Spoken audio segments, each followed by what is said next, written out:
ماشاءالله کلی ډیر خایسته دی. ګرانې ستانه دومره خایسته نه دی.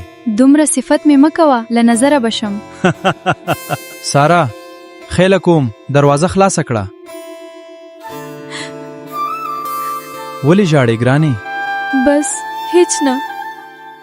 سمه ده ګرانې، نور ژړا بس کړه. راته ووایه ولی ژاړې؟ په خپل قسمت ژاړم. خیر دی سارا، دا ورځې به هم تیری شي. ګرانه زه لاړم. په خیر لاړه شه ګرانې.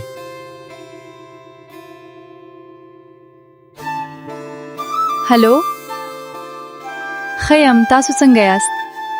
سمه ده زه نن درځم. په مخه ښه.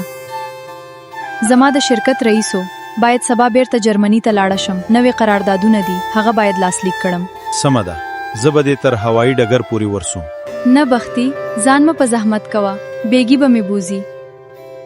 سمه ده، نور لاړه شه، ناوخته شوی دی. سمه ده، شپه مو په خیر.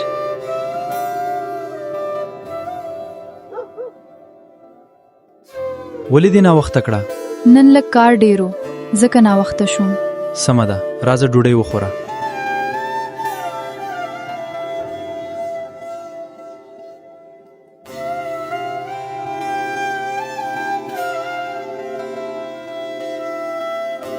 خان صاحب سنا بیبي زنګ وهلیو، ویلې چې نن بیرته ته راځي. سمه ده بیګیا، موټر تیار کړه، زه خپله هوایي ډګر ته ورځم.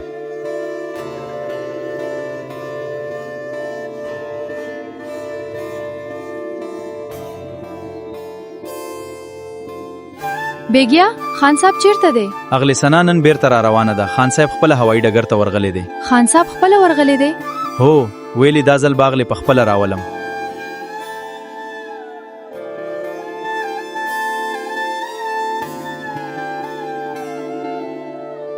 په خیر راغلی زړګیا، قربان دې شم. بختي سفر دې څنګه و؟ الحمدلله ډیر ښه. ګرانې په جرمني کې دې کارونه څنګه وو؟ الحمدلله ټول کارونه سم پر مخ ولاړل، یوازې ډیر بوخته وم.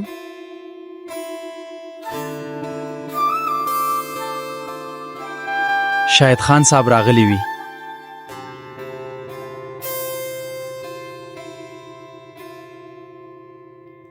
ماشاءالله بختي هر ځل چې کلی راته ډیر ښکلی ښکاري. الحمدلله همدا زمونږ د کلی خوکلا ده.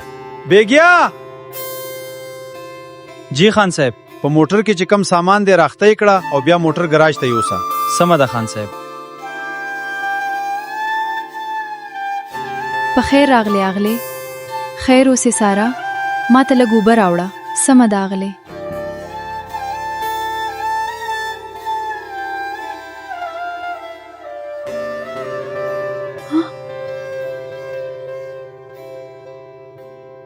څه؟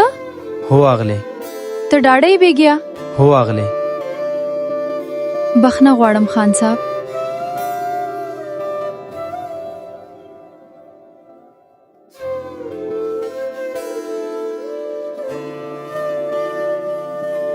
اغلی اوبه. مننه سارا، هیله کوم اغلی. 10 کاله تیر شول، ولې مې زړه لا هم د هغې په لیدو بدلیږي، که لا هم مینه ده. سلام اغلی. وعلیکم سلام. اغلی زه له یو راز نه خبره یم. کم راز؟ اغلی دلته چې کومه نوکره کار کوي سارا، هغه د خان صاحب خوانی مینه ده. څه؟ هو اغلی. ته ډاډه یې بیګیا؟ هو اغلی. اغلی سارا پخوا د خان صاحب سره ډیره مینه لرله. بیا څه وشول؟ خو سارا د خان صاحب سره وفا ونه کړه. بس نور به د تیر وخت په یاد ځان نه زورو. هغې خپل ژوند انتخاب کړی، زه هم باید خپل ژوند ته دوام ورکړم. که قسمت بیا زموږ لارې سره مخامخ کړي. سمه ده بیګیا. جی اغلی. بل چاته به د دې خبرې یو لفظ هم نه وایي. سمه ده اغلی. هیڅوک باید په دې پوه نشي چې زموږ په کور کې چې کومه نوکره کار کوي هغه د خان صاحب خوانی مینه ده. سمه ده اغلی. بیګیا ورشه، موټر تیار کړه، زه ته ځم، کار لرم. سمه ده اغلی.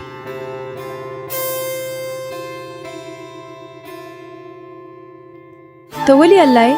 هو تاسو څوک یاست؟ زه د بختي رحمان میرمن ثنا یم. تاسو بختی میرمن؟ هو. خیر دی اغله، دلته مو ولې ځان په زحمت کړ؟ خیر دی، د یوې مهمې خبرې لپاره دلته راغلی یم. د کمې خبرې لپاره؟ راځه بل ځای ته ولاړ شو، دا خبره دلته نشم کولی. بیګیا زما میرمن چیرته ده؟ نیم خبر خان صاحب، یوازې راته وویل چې یو مهم کار لري. سمه ده. اوس ووایه اغلې څه خبره ده؟ ته د سارا او بختي رحمان د تیر ژوند په اړه څه خبرې؟ نه، ولې؟ نو له دې هم نه خبر چې بختي رحمان او سارا په تیر ژوند کې یو له بل سره مینه درلوده؟ نه، دا دروغ دی. زه دروغ نه وایم. دا امکان نه لري. کله چې زه هم په دې خبره شوم ما هم باور نه کاوه، خو همدا حقیقت دی. بختي رحمان او سارا یو وخت یو له بل سره مینه لرله. سارا چیرته ځې؟ ښه کور ته ځم، ناوخته شوی دی. باران ډیر زیات دی، چې لږ کم شي بیا به لاړه شي. سمه ده. یو څه دې یادېږي؟ څه؟ هغه ورځې چې باران به پیل شو، موږ به د هغه غټ توت لاندې کېناستو. سمه ده، زه نور ځم. باران ډیر زیات دی، دلته نږدې زما کور دی. باران چې لږ کم شو بیا به لاړه شي. سمه ده.